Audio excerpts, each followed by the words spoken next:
Chapter 33. We continue as we see Tsubaki recalling the MC telling her to stop pretending to be the victim. As she locks in, we see her calling her mom and dad. She tells them that they need to talk.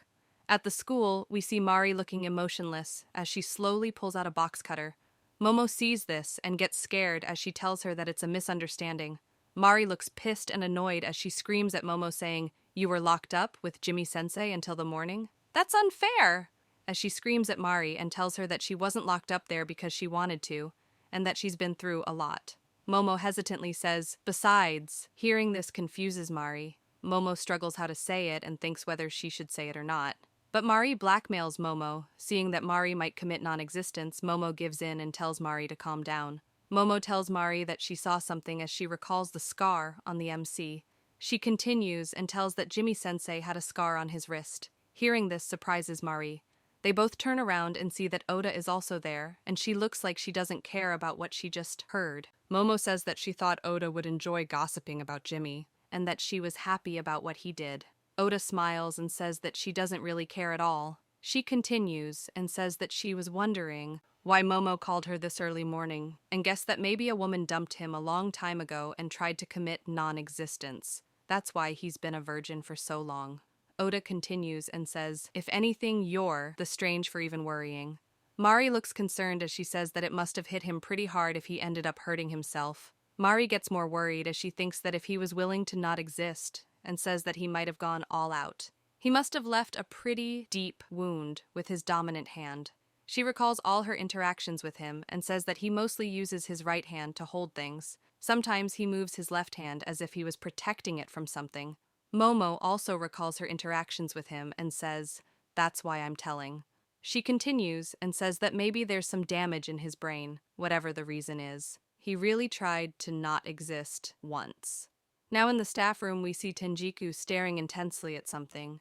We see that she's looking at the MC working. She thinks about how she found him and Momo on the rooftop and wonders what he did last night with Momo on the roof. She doesn't think he was the only one that had a hard time, though. Suddenly, she calls him and says that she was wondering about something.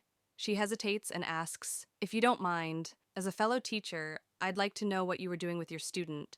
With a straight face, he asks her what is she talking about. He continues and says, "More importantly, Tenjiku-sensei, regarding the test given after summer break, the students of Class B." Before he could finish, she screams and says, "I'm talking about that day on the roof." Amari in the back hears Tenjiku scream and says, "On the roof?" The MC replies and says, "Oh, you were talking about that." He continues and says that he doesn't have the obligation to answer that question since it was a private matter and not about work. Hearing this baffles Tenjiku. As they are talking, someone calls for the MC. We see that it's Tsubaki greeting him good morning. Seeing her shocks Tenjiku. The MC wishes her back and tells her that she came to school so early today, it's just past 8 in the morning. She tells him that she was waiting for him. He tells her that she's been quite behind in her classes since she was absent. As she's holding an envelope, she tells him that he shouldn't worry about it. As she hands the envelope, we see that it says, "School Withdrawal Notice." As she gives it, she tells him that she will stop attending Suezono starting today. Now we see someone saying that they are just happy to happen to be here today. We see that it's the director. She asks Tsubaki, "Isn't dropping out too sudden?" As she holds the school withdrawal notice, she tells Tsubaki that she doesn't understand why. She cannot find any signature from Tsubaki's parents. Tsubaki has a serious face as she hears this. The director asks her if her parents are aware of this. If there's no signature, Tsubaki will not be allowed to withdraw. Tsubaki laughs and says, "I think it's better for you to admit it, right? You know, right? That I'm a criminal?" The director replies and says she doesn't want to. She gets serious and tells Tsubaki that usually she would have already expelled Tsubaki, but the board of directors is vulnerable when it comes to political talk. There's nothing the director can do if the police get involved. As Tsubaki smiles, she clicks her tongue. She asks the director, "Doesn't justice matter in Suezono?" The director asks her, what should she do? She says that the parents of Mari were hoping to get back in their former company. They promised not to prosecute. Momo's office is already under control to keep her mouth shut. The director asks Tsubaki how does she think she can convince her parents in a world without justice. Tsubaki replies and says that there's no normal way to do that. As she says this, they suddenly hear breaking news on the TV. The news anchor says, "This morning, around 7:55 a.m., Shozo Yabu, a member of the Japanese Democratic Party, and his wife Masami found with multiple stab wounds to the abdomen and lower back at his home in Tokyo. As we hear this, we see Tsubaki's parents in a puddle of blood. The anchor continues and says, the secretary, who was suspicious of the lack of communication, called the police to report that the couple had gone missing. Both of them survived, but they are still unconscious.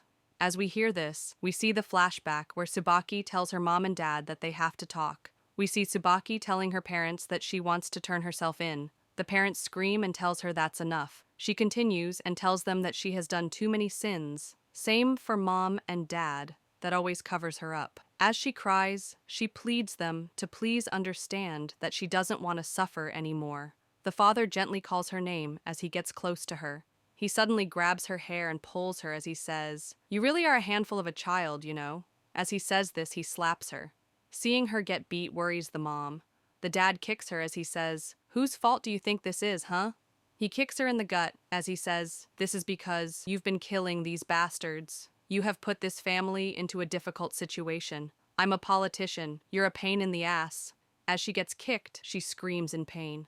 The dad keeps kicking her. Suddenly he tells her that all she had to do is to keep Erika happy for her entire life. Hearing this shocks Tsubaki. She has the eyes of someone who got betrayed.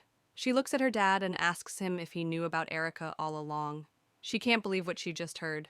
As she looks betrayed, she says, "Why, I can't express how tough it was for me. How much longer." As she says this, she backs into the kitchen counter. Suddenly, she gets a knife in her hand.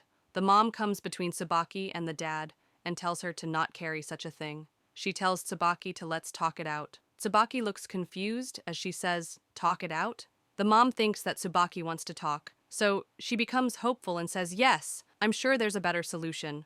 As the mom is telling Tsubaki that she should listen to her father, Tsubaki stabs her like she's trying to see if she's cake or real. Tsubaki pulls the knife out as her eyes have gone completely black. The mom falls on the floor as she covers her wound. Tsubaki holds the knife with both her hands as they tremble. The pussy dad tries to keep his distance from Tsubaki, but she stabs him multiple times like it's a hack and slash game. After stabbing her parents, she holds the bloody knife and starts crying. As she's crying and covered in blood, she starts laughing as she looks like she's finally gotten rid of a heavy burden. Now back to the present with the director and Tsubaki. The TV anchor continues and says the Metropolitan Police Department plans to investigate the case as a homicide. They're going to talk to the daughter, a high school student, who is believed to be on her way to school. Tsubaki smiles and tells the director, "After all, it's still better for you to receive the withdrawal." We see the MC looking out the window and see that there's a bunch of TV channel reporters standing outside the school. As we see this, we hear Tsubaki say that she's going to turn herself in. Chapter 34. We continue as we see Tsubaki walking out the school as the news channels say, in case of Congressman Yabu and his wife who were stabbed in multiple places all over their body at their home and are seriously injured and unconscious, the police announced that they have arrested the eldest daughter, a high school student, who turned herself in. As we hear this, we see Tsubaki smiling. Now we see that the school has a lot of reporters surrounding it. We hear the news channels discussing about this as they say, "How in the world did something like this happen?" They say the girl was just like usual, laughing and all. Now we see someone seeing Tsubaki's face on the internet, as they say that Tsubaki's face is all over the internet. Akashi looks at it and asks, what should they do? Suddenly we hear someone scream and say, "Give me a break." We see that it's Amari. She looks pissed as she screams and says, "It's been a night and the media is still all around the school. It's so annoying." Suddenly, we hear someone from the TV saying, "Our school wasn't involved in this incident in any way." We see that it's the director giving an interview about the situation. She continues and says that they received a withdrawal notice from the student in question, and they already consider her a former student. Akashi looks at it and says, "Well, you look dignified there. You've already held a press conference and all." Tenjiku tells Amari, "You won't really say anything about that incident you tried to get rid of, will you?" Amari replies and says, "It's like you ran away as fast as you could." As they are talking, we hear someone tells director that they look great on camera. Tenjiku and Amari hear this. Tenjiku asks Amari if this is really the time to be talking about such carefree things. Amari replies and says that they can't say anything inappropriate, considering how Jimmy-sensei feels. As she says this, they both look worried as they look at the MC. They see that he's working like it's another normal day. Seeing this surprises them. Tenjiku looks worried as she says, "He's just the same as always, isn't he?" Amari replies and says that both the director and Jimmy have iron hearts.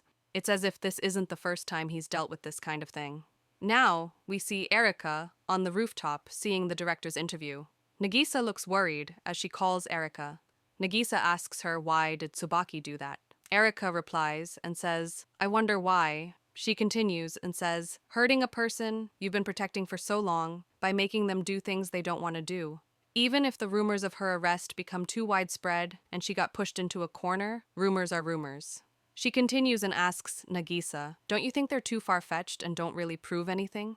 If only her father had been honest enough to allow her to admit her guilt at the time she killed her classmate. Maybe her heart was worn out and she couldn't take it anymore. Nagisa replies and tells her that she's the one who cornered Tsubaki with that story. She's the one who's been making her do things she doesn't want to do. Erika smiles and says, "No, that's not quite it, Nagisa-chan." She continues and says that Tsubaki didn't have to do it if she didn't want to. It was Tsubaki herself who made the choice. Who do you think is really at fault? The congressman, who was too busy defending herself. Tsubaki, who failed to see the true nature of the crime and chose to repeat it. The mother who turned a blind eye to all her sins. Erika looks at Nagisa and says that Tsubaki finally did the right thing. She realized that what she had been protecting all her life wasn't worth protecting. Erika looks serious as she says, "I wonder who put that in her head." Now we see Momo looks at her phone while looking annoyed. We see that she's getting messages from news channels asking her if she wants to talk about the situation about Tsubaki to them. As she's sitting next to Mari, Momo screams and says that since yesterday, she's been getting calls on social media asking her to post information about Tsubaki. Mari replies and asks, "I know it's inappropriate, but isn't it an opportunity? It's not every day that a third-rate model gets to appear on a live news program." Hearing this pisses off Momo as she screams and says that she's a top-notch one, and she'll do it right someday, without any help from a scandal. She continues as she looks worried and says that she was told not to tell anyone about the incident by the office in the first place. Mari replies and says, "I wonder if this is because of Tsubaki's father. I heard that he's in critical condition, but he's still influential." Momo tells her that people are suspicious enough as it is. The school was trying to keep quiet about it, but the rumor has already spread so much that anything remotely controversial is going to be posted all over the place. Momo looks tired as she says that she knows it's just another rumor now, but if there's anything definitive, it's just a matter of time before she's dead, socially. Now we see Oda standing on a pedestrian bridge as she tells someone that she went through a lot of trouble to send it to them, but they're not releasing that recording. TV and the internet are full of stories of Tsubaki. She doesn't know if anyone will believe her because it's just audio, but if they're going to release it, now's the best time to do it.